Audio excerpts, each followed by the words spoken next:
Take it from the greedy, give it all to the needy.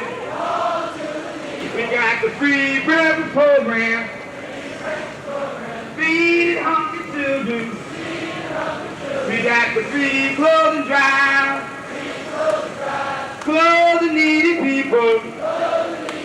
We got the free health clinic, curing sick people.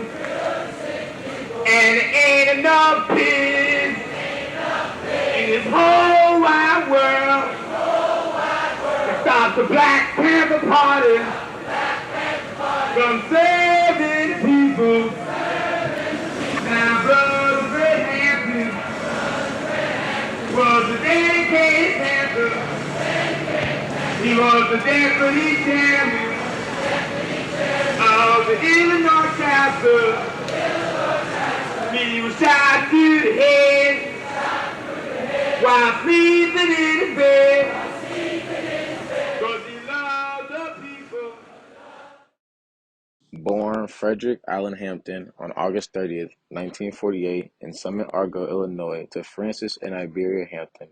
He had an older brother and an older sister. As a young kid, Fred Hampton experienced racial injustice through one of his acquaintances, Emmett Till. Iberia Hampton, Fred's mother, was a babysitter for Emmett Till when he was living in Chicago. After Emmett was murdered and lynched by local white men, it hit the Hampton family because of the connection, and Fred Hampton was exposed to the racial inequality and racial injustice of America. At age 10, Fred began hosting weekend breakfasts for other children in front of the neighborhood that he was living in, and these events could be described as the precursor to the Panthers' free breakfast program.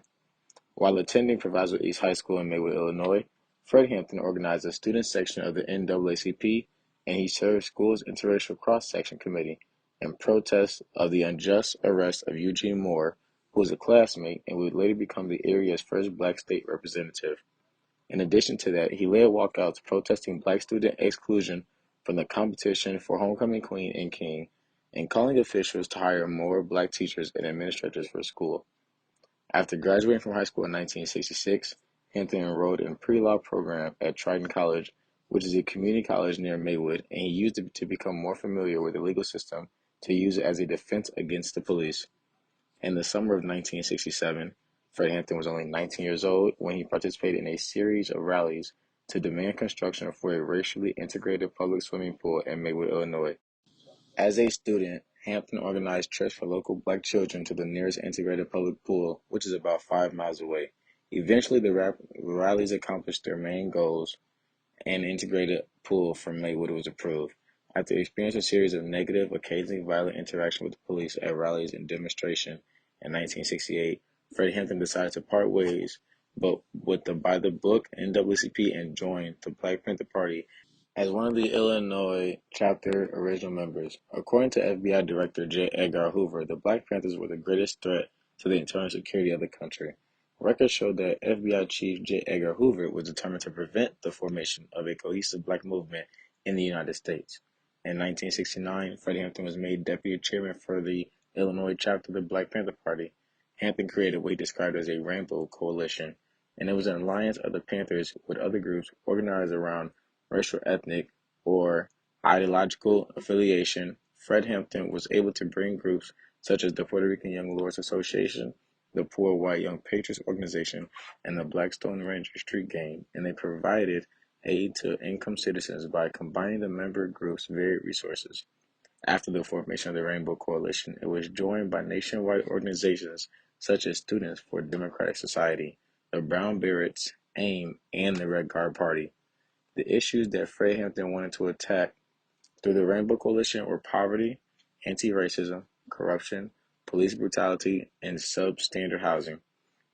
Fred Hampton rose quickly in the ranks of the Black Panthers because of his organizing skills, gifts, and charisma. Once Hampton became the leader chapter, he organized weekly rallies, participated in strikes, worked closely with the Black Panther Party's local People's Clinic, taught political education classes every morning at 6 a.m., and even launched a project for community supervision of the police. After Fred Hampton assumed chairmanship of the Illinois State Black Panther Party, it automatically made him a National Black Panther Party deputy chairman. and as the FBI began to investigate and decimate the nationwide Panther leadership, Fred Hampton became a prominent suspect for the investigation as he was increasing rapidly into a national hierarchy. You went too far, you did? Because I got my gun, motherfucker, and you got yours. And if you try to shoot me with your gun, motherfucker, if you try to take my gun, well, then I intend to blow your motherfucking brains out. That's what it's got to be about. That's what it's got to be about.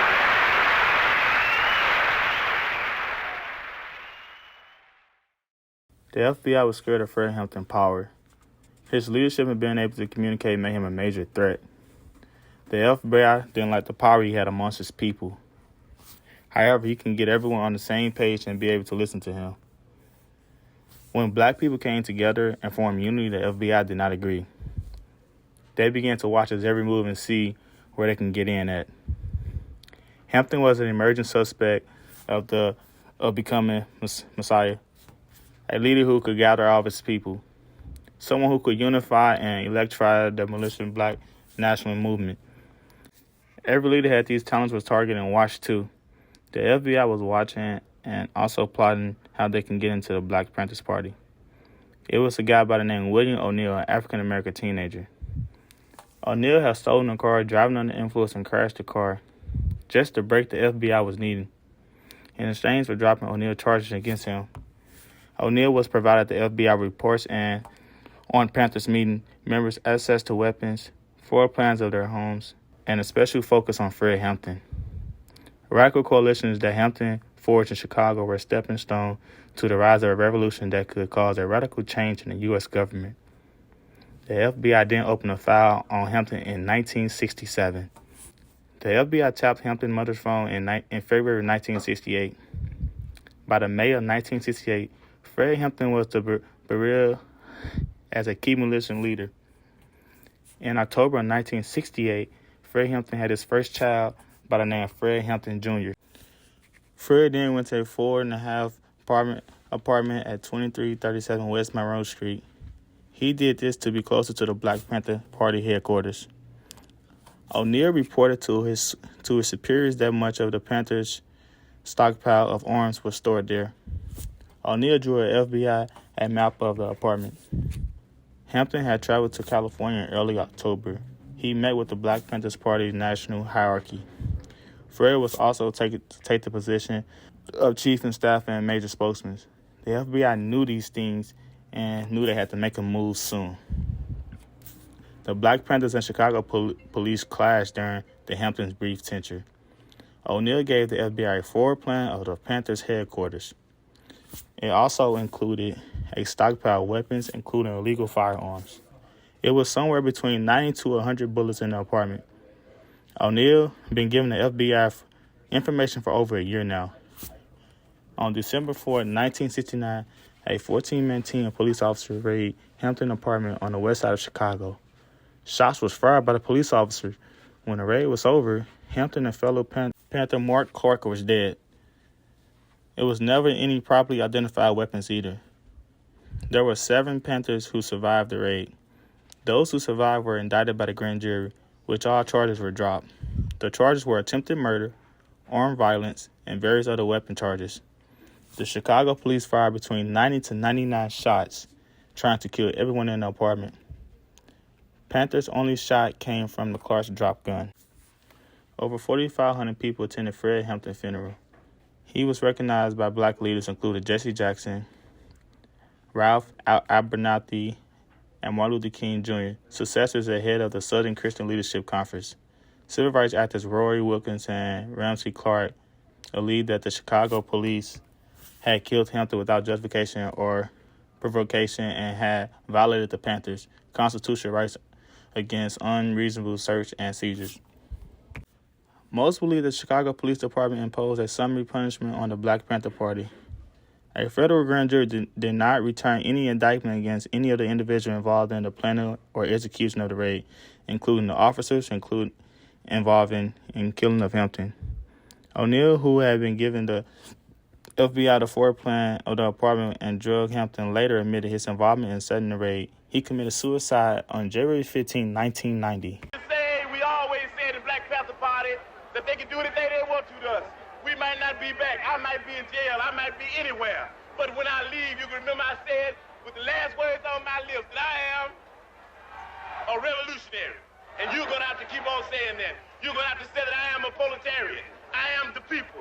I'm not the pig. You've got to make a distinction. And the people are going to have to attack the pigs.